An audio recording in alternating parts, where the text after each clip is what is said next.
안녕하십니까. 막대먹은 종국시 변종국입니다. 지난주에 제가 자료를 준비했더니 많은 분들이 그래도 변종국 요즘 노력한다고 이렇게 하셔가지고 제가 오늘은 좀 더 많은 준비 과정을 거쳐서 이렇게 판넬을 직접 준비했습니다. 방송 10분 나가는데 준비 시간이 3시간이었거든요. 제가 손재주가 너무 없어가지고 아무튼 오늘 이렇게 준비를 했는데 제목을 보시면 알겠지만 아버지의 자유주의예요. 저희 아버지는 지금 중소기업을 운영하고 계세요.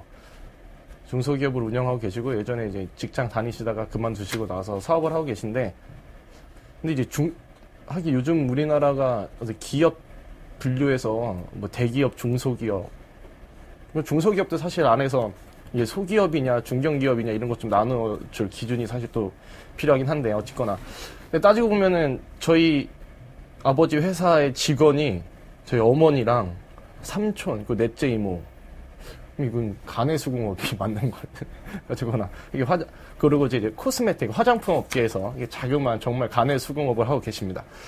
그러다 보니까 아버지께서는 사업을 하시고 실제로 이게 경제 영역에서 직접 뛰시다 보니까 저에게 이런저런 아버지 딴에는 이제 조언을 많이 해주세요, 저한테. 그리고 저희 집은 대화가 좀 많은 편이어가지고 아버지한테 이제 많은 꾸짖음과 어떤 가르침을 많이 받는데 그 중에서 제가 기억에 남는 것들 한 5가지를 이렇게 준비를 해봤습니다. 저희 아버지는 본인이 자유주의자인지 보수주의자인지 뭐 이런 거 전혀 모르세요. 그냥 정말 흐르는 대로 하루하루 이렇게 열심히 사셨던 분이었는데 이제 그러면서 저에게 알려주셨던 여러 가지 말들 중에 제가 5개를 좀 뽑아왔습니다. 아버지의 자유주의, 막대봉근 종국시의 정말 회심작? 뭐 그렇게 표현을 하고 싶은데 제가 열심히 준비한 만큼 잘 봐주시기 바랍니다. 첫 번째, 네, 이럴 줄 알았습니다. 이게 잘 안 뜯었죠. 네, 그럴 줄 알았습니다. 네. 소 팔아서 서 비빌 언덕 있으면 성경 못한다.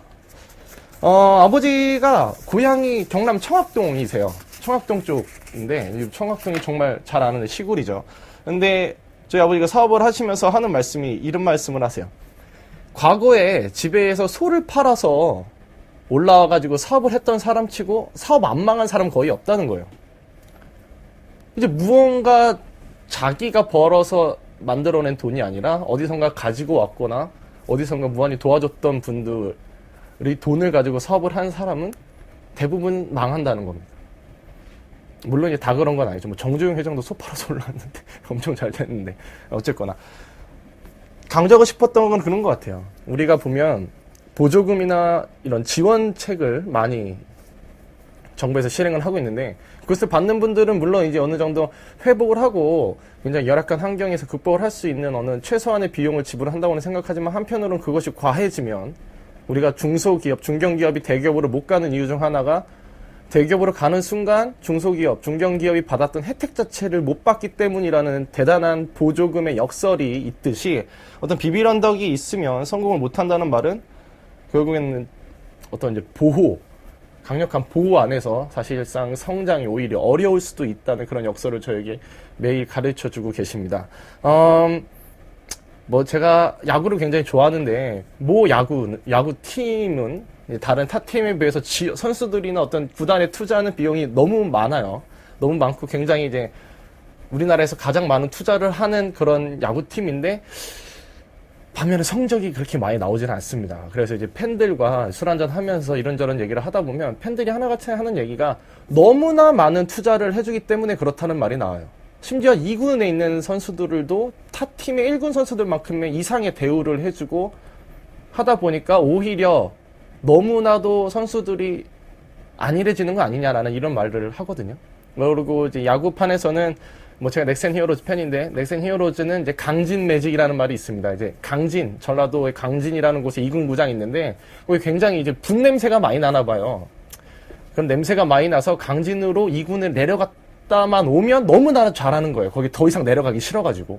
아무튼 뭐 이제 재밌는 인화가 있는데 그렇듯이 어떤 비빌 언덕이 있으면은 대단히 사람이 안일해지는 그런 것을 저희 아버지께서 일침을 가하셨던 것 같습니다. 두 번째는 짜잔. 네, 두 번째입니다. 죄송합니다, 이게. 네.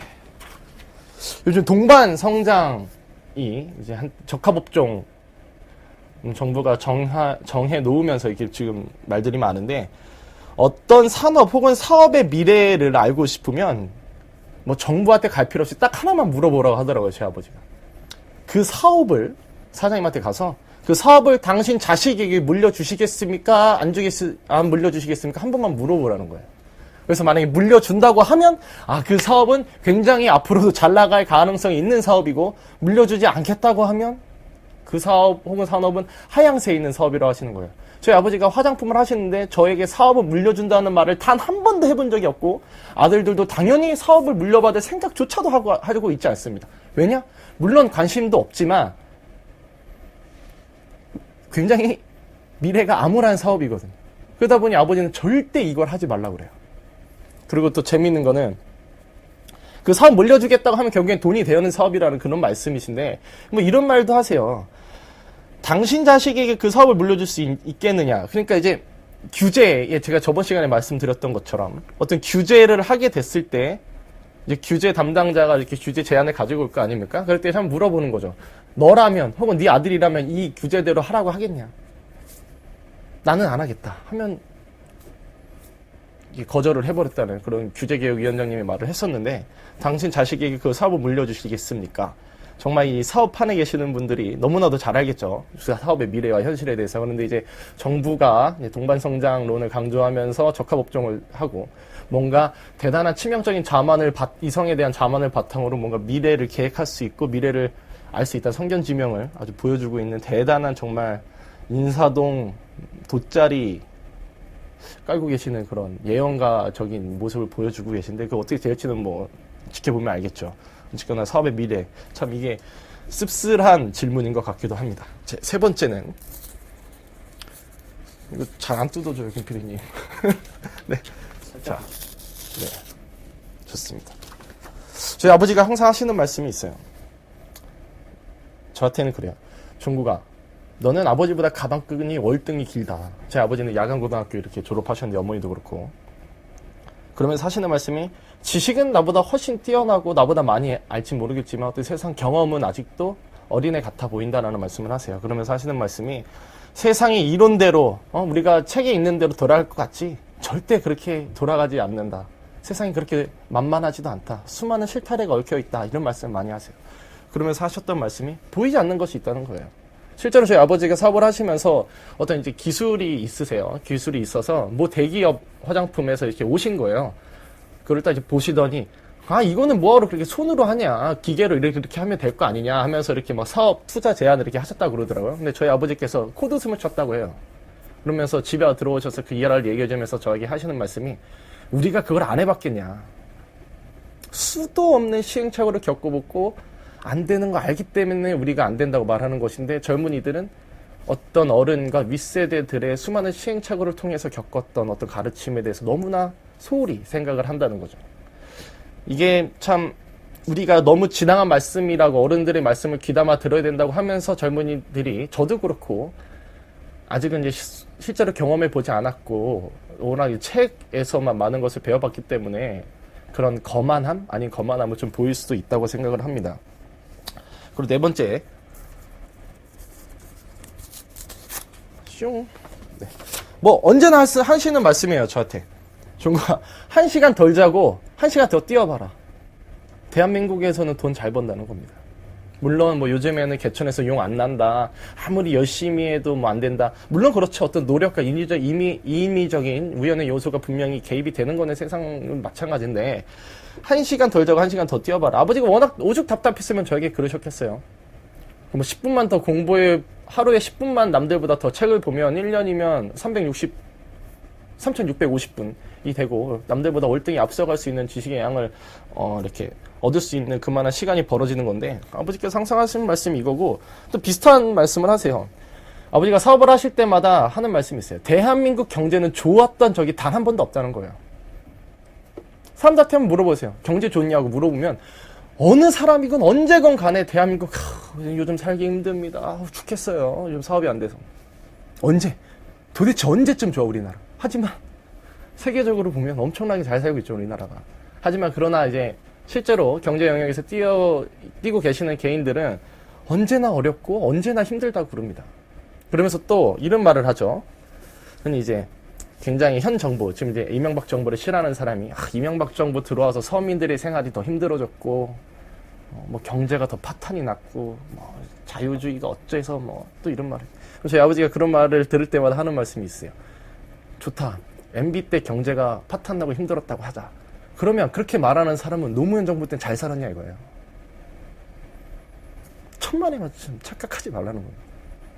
이명박 정부가 들어와서 당신들이 못 살았던 게 아니고 누군가가 경제가 힘들어진 게 아니라 언제나 사람은 체감하기로서는 대한민국 경제가 언제나 안 좋았었고 이명박이 들어와서 못 살고 이명박이 들어와서 누군 잘 살고 이렇게 이런 세상이 아니라는 거죠. 어떤 대통령과 정부의 여하에 따라 물론 이제 조금의 차이는 있겠지만 이명박 정부 때 들어와서 못 산 사람은 노무현 정부 때 잘 살았냐고. 그거 절대 아니라. 그것도 반대로 노무현 정부 때 못 살았던 사람이 이명박 정부 들어 잘 살았냐? 그것도 아니에요. 오늘 저희 아버지께서는 항상 이제 말씀하셨던 게 제가 생각하기로는 어떤 뭐 정부나 정치에 당신의 부와 성공과 어떤 경제적인 것을 많이 기대지 마라라는 말씀을 넌지지 해주셨던 게 아닌가 생각을 해봅니다. 물론 제가 해석한 게 만든 것이 아니고 제가 극단적으로 말씀하신 부분이고 극단적으로 해석하는 부분도 있을지 모르겠는데 이건 시청자 여러분께서 더 구미에 맞게 더 잘 해석해 주시면 더 감사하겠습니다. 마지막입니다. 참 이거는 이제 최근에도 제가 경험했던 얘기인데 주인이 가게에 나오지 않는 음식점은 망한다. 이런 거 많이 없으세요? 종로나 신촌에 가다 보면 좀 술 한잔 하러 가시는 거 아니에요? 하면서 이제 흥정을 하시는 분들이 와가지고 뭐 가면 안주 몇 개 더 서비스 해주겠다라고 이렇게 나오는 분들이 있어요. 저는 그게 아르바이트생들인 줄 알았거든요. 그래서 실제로 한번 최근에 이제 따라서 그 분을 따라서 간 적이 있었는데 이제 같이 갔던 이제 분들 중에 이제 정규직 TV를 사랑하는 한 애청자랑 갔었는데 송상우 씨라고 있어요. 근데 그분이랑 이제 따라 들어갔어요. 실제로 그렇게 흥정을 하시는 분을 따라 들어갔는데 그분이 사장님인 거예요. 알고 보니까. 그래서 저는 너무 놀랐어요. 아니 사장이 이런 굳은 일을? 근데 생각해 보니까 사장님이 어야지만 그런 흥정을 더 열심히 하는 거죠. 왜냐? 내 가게니까. 아무리 인센티브 유인이 세다고 하지만 내가 주인인 것만큼의 더 강력한 유인이 있을까라는 생각도 해봤고요. 저 주인이 가게에 나오지 않는, 그러니까 이런 것도 있죠. 딱 들어갔는데 자리가 차 있어요. 그래서 4명이 들어갔어요. 예를 들면 자리가 차 있어요. 그래서 자리 있냐고 하면 자리가 아르바이트생 같으면 자리가 없는데요 라고 말을 하죠. 하지만 주인 같으면 어떻게든 자리를 만들어냅니다. 뭘 아닐 수도 있겠지만 어쨌거나 주인이 그 가게에 있고 없고는 어마어마한 차이가 있는 거고 주인의 입장에서는 가게에 있고 없고는 굉장히 성실성의 차이일 수도 있고요. 그리고 또 이런 말씀을 또 하세요. 그 회사에 들어가면 직원들이 하는 말이 이거 내가 잠깐 좀 뭐라 그러죠? 요즘 쉬운 말로 좀 삥땅 치면 사장이 모르겠지? 다 안다는 거예요. 사장은 속속들이 직원들의 일거수일투족을 다 알고 있고 다 알 수밖에 없고 또 알아야 한다는 건데 반면에 그걸 정말 모르는 사장님들도 있죠. 그 기업은 망한다는 거예요. 저희 아버지 지로는 그렇습니다. 그러니까 주인과 사장이 갖고 있는 강력한 어떤 유인과 어떤 경제적인 마인드가 상당히 중요하다는 것을 강조하고 계시죠. 이렇게 아버지께서 한두 마디 하시는 것이 참 저에게는 살아있는 자유주의 공부였다고 생각을 합니다. 사실 책에서도 우리가 수많은 이론을 많이 배우지만 뭐 실장님 그리고 뭐 김 PD님 그리고 우리 주변에 있는 많은 선배들 후배들 그리고 실제로 시장과 경제에서 밖에서 살아보시는 그런 분들의 한두 마디에 숨어있는 자유주의 원리들이 너무나도 저는 재미있고 그런 실생활에 있는 자유주의 원리들을 여러분께 소개해드리기 위해서 막대먹고 중국식 코너가 생긴 건데 그런 생각을 합니다. 자유주의는 너무나 제 처음에도 첫 편에 말씀을 드렸었는데 저는 자유주의는 굉장히 솔직한 그런 사상이다. 정말 인간 그대로의 사상이다. 우리들도 다 누구나 자유주의적인 마인드를 가지고 있고 자유주의 논리에 의한 어떤 성공이나 발전을 다들 극찬을 하면서도 자유주의에 대한 깊은 이해와 오해가 있는 것 같다는 말씀을 또 드렸었죠. 자유주의 참 저는 참 복을 많이 받은 것 같아요. 제 주변에 계신 분들이 워낙에 다들 훌륭하셨던 분들이기도 하고 저희 아버지는 비록 공부는 많이 못하셨지만 제 아들들에게 이런 가르침을 많이 주실 수 있는 그런 아버지를 둬서 저는 참 복 많이 받은 사람이라고 생각합니다. 여러분과 함께 아버지의 자유주의라는 이름으로 이야기를 한번 나눠봤는데요. 여러분은 어디에 많이 공감을 하실지 모르겠습니다. 그리고 이게 반응이 좋으면 더 있어요. 제가 페이스북에다가 정말 오래전에 아버지의 명언이라고 해서 두세 번 이런 식으로 이렇게 올린 적이 있었는데, 반응이 좋으면 또 한번 소개를 해 올리도록 하겠습니다. 막대명원 종국씨 설 끝나고 찍겠죠? 네, 설 끝나고 또 찾아뵐 텐데, 새해 복 많이 받으시고 설 연휴 잘 보내시고요. 눈도 많이 오는데 찾길 조심하시고 항상 건강하시기 바랍니다. 네, 막대명원 종국씨 마치겠습니다. 감사합니다.